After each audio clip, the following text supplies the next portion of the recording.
তারা অভিযোগ করছে তৃণমূলের নেতারা এই ঘটনার পেছনে কংগ্রেস এবং বিজেপির যুগ্ম উদ্যোগ আছে। ক্যানিং এ একজন খুন হয়েছেন, তিনিও টিএমসির প্রধানের স্বামী, বিজেপি টিএমসি কর্মী। সেখানে কে খুন করেছে? এটা আজকে নয়, প্রত্যেক দিন নিয়ম করে গুলিগোলা চলছে, খুন খারাপি হচ্ছে, আর বেশিরভাগ টিএমসি লোকেরা মারা যাচ্ছে।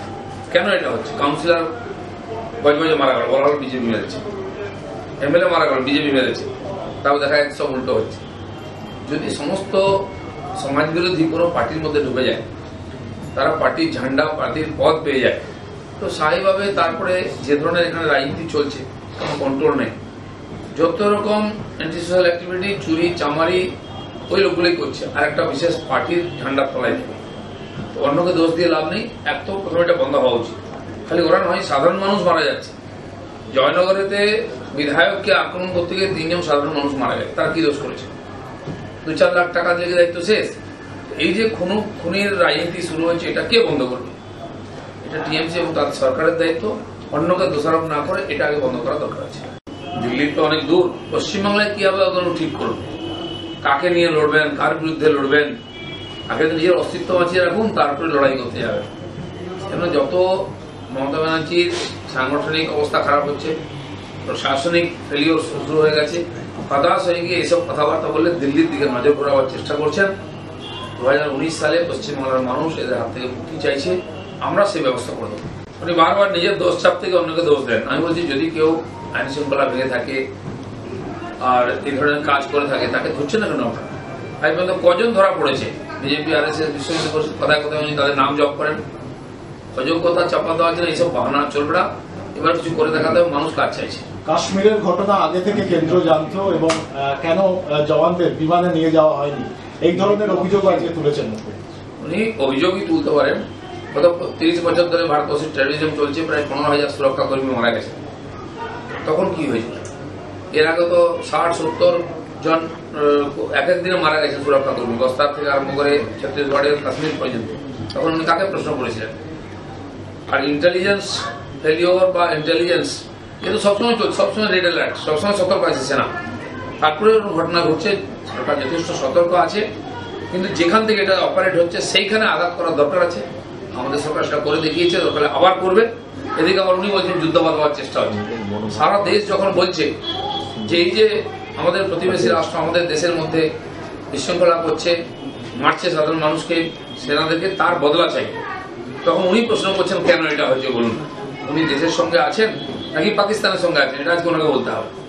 টাকা দিয়ে কেনা হচ্ছে, বিভিন্ন যাদেরকে যোগদান করানো হচ্ছে, টাকার লোভ দেখানো হচ্ছে, টাকার লোভ দেখেই নিয়ে আসা হচ্ছে। কি বলবেন, এটা বলেছেন আজকে মুখ্যমন্ত্রী? মুখ্যমন্ত্রীর নিজের যেটা অভ্যাস সেটা উনি মনে রেখেছেন। কি করে করেছিলেন উনি? এমএলএ ভাঙিয়েছেন, কাউন্সিলর ভাঙিয়েছেন, প্রধান ভাঙিয়েছেন। উনি ভাবছেন যে ওই কালচারটাই চলছে। টাকা তো ওনারা দেন, টাকা ওনাদের কাছে আছে। বিজেপি টাকা দিয়ে কাউকে কেন্দ্রে কিনবেও না। কালকে আজকে টিএমসি পার্টিটা কিনে নিতে পারি আমরা কেনাকাটার রাস্তায় যাই না। যারা বিজেপির নীতি আদর্শের উপরে বিশ্বাসী তারাই আসবে আমাদের সঙ্গে, আর তাদেরকে আমরা নেবো। তাদেরকে যেরকম কাজে লাগাবার প্রয়োজন হবে আমরা মনে করবো কাজে লাগাবো। আমাদের টাকায় তো হচ্ছে বেশি আছে, এটা আপনারা এই কাগজে দেখিয়েছেন, পেপারে দেখিয়েছেন। তো সেই জন্য কেনাকাটার কোনো ব্যাপার না, বাকি দেশের লোক আছে দেওয়ার জন্য। কিন্তু মানুষ কেনাকাটা, পার্টি কেনাকাটা বিজেপি করে না। সারা ভারতবর্ষে আমরা এতগুলো রাজ্যে ক্ষমতায় এসেছি, কেন্দ্রে ক্ষমতায় এসেছি, আমাদের আদর্শের জোরে, কর্মপদ্ধতির জোরে, কার্যকর্তাদের চরিত্রের বলে আমাদেরকে আগুন তুলতে পারে না। যারা হতাশ তাদের কাছে যুক্তি নেই, এইসব কথা বলছে। বলে বিরোধীরা অভিযোগ করছে এবং আজকে মুখ্যমন্ত্রীও বলেছেন যে এমন একটা ব্যবস্থা গড়ে তোলার চেষ্টা হচ্ছে যেখানে ভিভিপ্যাটকে ট্যাম্পার করা হবে এবং সেই সিস্টেম তৈরি হচ্ছে। এইসব স্টান্টের কথা, কিছুই করতে পারবেন না, কিছু জানা নেই ওনাদের। যে সিস্টেমের মাধ্যমে উনি মুখ্যমন্ত্রী হয়েছেন, জিতেছেন, আজকে তার উপরে কেন ভরসা নেই? কারণ তাদের হারার ভয় ঢুকে গেছে। কেন মাননীয় নরেন্দ্র মোদী যেটা বলেছেন, আত্মবিশ্বাসের কথা বলেছেন, ভারতবর্ষের সাধারণ মানুষের ইচ্ছার কথা বলেছেন, আর এটা নিশ্চিত যে মোদী আরেকবার প্রধানমন্ত্রী হবেন। এরা যতই বিরোধিতা করুন কিছু করতে পারবেন না। মমতা ব্যানার্জির কিছু ভবিষ্যৎবাণী করার অভ্যাস, উল্টো পাল্টা। জিএসটির সময় উনি বলেছিলেন যে আমাদের জিডিপি 2% নেমে যাবে, অর্থনৈতিক ক্র্যাশ হয়ে যাবে। হয়েছে কি? সবচেয়ে বেশি লাভবান উনি হয়েছেন। উনি খালি মানুষকে ভয় দেখান। এখন আর মানুষ কিন্তু ওনাকে ভয় পায় না। এই অপপ্রচার প্রলাপ এই দিয়ে বিজেপিকে আটকানোর একদিন চেষ্টা হয়েছে। উনি না, আরো পার্টিগুলোও করেছে, কিন্তু মানুষ যে এদের কথায় বিশ্বাস করে না সেটা বিজেপির অগ্রগতি থেকে বোঝা গেছে। সেজন্য ওনাদের কাছে বলার মতো কিছু নেই। এতদিন যে কাজগুলো ওনারা অপকর্মগুলো করতেন, জাতপাত সম্প্রদায় দাঙ্গা বাঁধানো, সেগুলো আমাদের ঘাড়ে চাপানোর চেষ্টা করছেন। আমার অন্ততপক্ষে মনে হয় যে সাধারণ মানুষ অনেক সচেতন আছে, তাদের সামনে ধীরে ধীরে পরিষ্কার হয়ে যাচ্ছে, তাই ওদের কাছ থেকে সরে আসছেন। সেই ভয়েতে এই ধরনের বিভ্রান্তিমূলক কথাবার্তা ছড়াচ্ছেন এবং প্রলাপ বকছেন। হ্যাঁ, এই ধরনের কোনো ঘটনা কি চোখে এসছে, কেউ ধরা পড়েছে কি? কেন মিথ্যা কথা বলে লোককে ভয় দেখাচ্ছেন? আসলে প্রশাসন বলে পশ্চিমবাংলায় কিছু নাই, সব হাতের বাইরে চলে গেছে। উনি চোর নেতা বাঁচাতে গিয়ে, চোর মন্ত্রী, চোর অফিসার বাঁচাতে গিয়ে পুরো প্রশাসনটাকে জলাঞ্জলি দিয়ে দিচ্ছেন। আজ কেউ ভয় করে না, কেউ মানে না, আর পার্টিটাও ধীরে ধীরে বাইরে চলে যাচ্ছে, সমাজ বিরোধীদের হাতে চলে যাচ্ছে।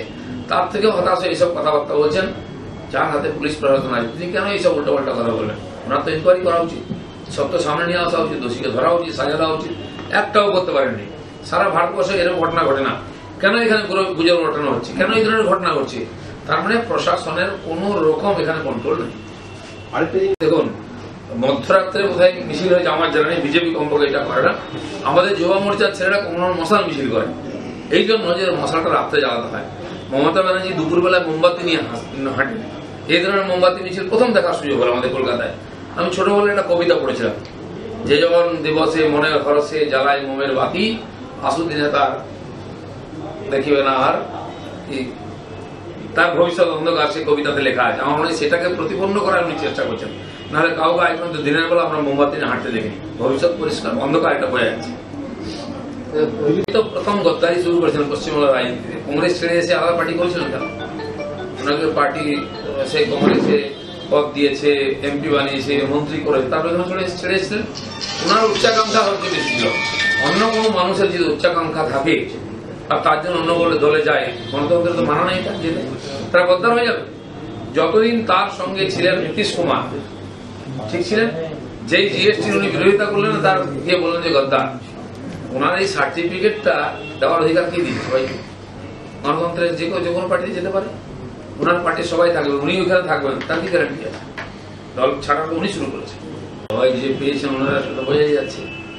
আর যে জাগার সম্ভাবনা কোনোটা নাই, যারা জাগ্রত তারা ছেড়ে পালিয়ে যাচ্ছে। এখন বাঁচার রাস্তা খোলা হচ্ছে। কার বিরুদ্ধে যাবেন? সত্যি যদি জেগে উঠে তাহলে ওই পার্টিতে কেউ থাকবে না, ঘুমিয়ে আছে বলে নিশ্চিন্তা আছে। যারা যাচ্ছে তারা অন্য পার্টিতে চলে যাচ্ছে। এই যে আহ্বান, কত হতাশার থেকে উনি এইসব কথাবার্তা বলছেন, এটা বোঝা যাচ্ছে।